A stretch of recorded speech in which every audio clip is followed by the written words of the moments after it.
Good evening, everyone. I'm Kayla Bowen with New Paltz News Now, reporting from my home in New Paltz, where I'm practicing social distancing. The COVID-19 pandemic has taken the world by storm at a rapid pace, changing our daily lives in ways we've all never quite experienced before. Healthcare workers are at the front lines of the crisis, putting their own health at risk to care for the sick. Every day is a new day, and we'll see what happens day to day, but I think it's not even questionable today, but that we're going to need 2 more weeks of non-essential workers. People are scared, hoarding basic necessities such as toilet paper and disinfecting wipes.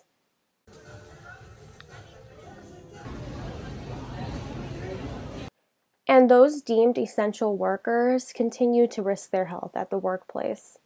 Our team spoke with a few individuals to learn about their unique experiences during the ongoing pandemic. I'm Susanna Graneri, reporting from the home of Lauren Mansfield, an ICU nurse at Hudson Valley Hospital in Westchester, New York. I asked her a few questions about what it's like to be a healthcare worker on the front lines of the coronavirus crisis. How long have you been a nurse? 10 years. And how long at Hudson Valley? A little over 2. And you've been in the ICU that whole time? Yeah. What made you want to become an ICU nurse? I like the acuity. I like to use my brain. I like to continue to learn. As soon as we get into work, this hospital is supplying scrubs, which they're washing. We no longer have to bring them home. Okay. That was a big concern. We have a general mask on walking throughout the hospital. We never are without a mask at this point. To go into the room, I wear a bandana, and most of my co-workers do, to secure our hair completely closed, and something that looks like a thin shower cap over that. We have a shield, an N95, and then another mask over that, and we wear a gown, we double glove, and we have booties on. As the units filled, there wasn't much change. The ICU, we have 12 rooms, which I think just once in my over 2 years we had all 12 rooms full. Once we were full, we spilled into the PCU, the progressive care unit, which normally does not have vents or the drips that we use, and into the PACU. So there's 6, 12, and 12 right now, and the floors are full. I don't know about those patients at all. I only know about the critical patients, but it's pretty steady. As people get sick, people pass. Okay. So it feels like it's just staying the same. But I have heard recently that we just had, I think, 3 successful extubations. They came off the vents.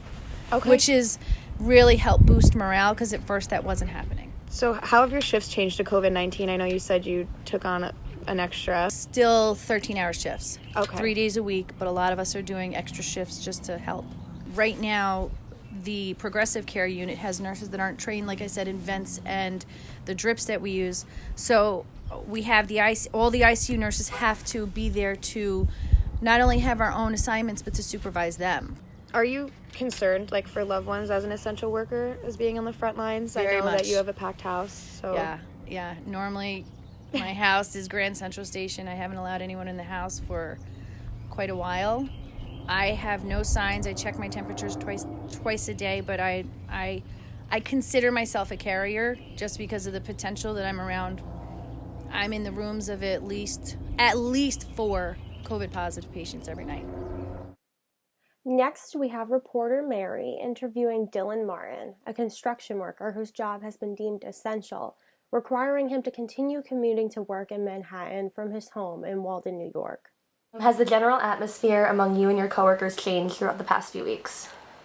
No, the atmosphere hasn't really changed. We just stay 6 feet away from each other. Has the virus led to any changes in protocol or safety measures at your worksite?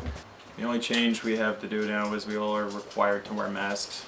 Have any of the minute details of your workday changed, like a commute or stuff like that? My commute's a lot shorter now. That's about it. If your site were to shut down, do you think you would have advance notice, or would it happen immediately? No, if my site shut down, they would tell us probably the day of that it's shutting down tomorrow. Reporter Yaya interviewed SUNY New Paltz professor Lydia Bright, an expert on viruses and mutations, to get her take on the coronavirus and its spread. Today we are joined by Dr. Lydia Bright. She is an assistant professor of evolutionary science and cell biology at SUNY New Paltz.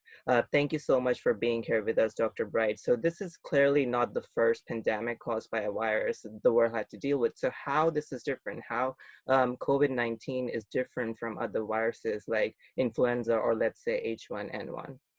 Okay, thanks for having me. I'm glad to have the opportunity to talk about this. So COVID-19 is different from, there's kind of two questions there. How is it different from other viruses, and how is this pandemic different, right? And they are related, those questions. So SARS-CoV-2, which is the name of the virus that causes the coronavirus, the COVID-19, is a coronavirus. So that means that it's a particular class. It's in a particular class of viruses called coronaviruses. And those cause things like the common cold, and they've also caused more serious diseases like SARS, which was about 15 years ago, and MERS, the one that went through camels.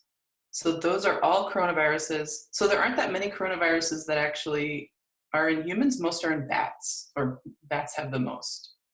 So you could tell just from those examples that some of them don't cause very severe symptoms and some do.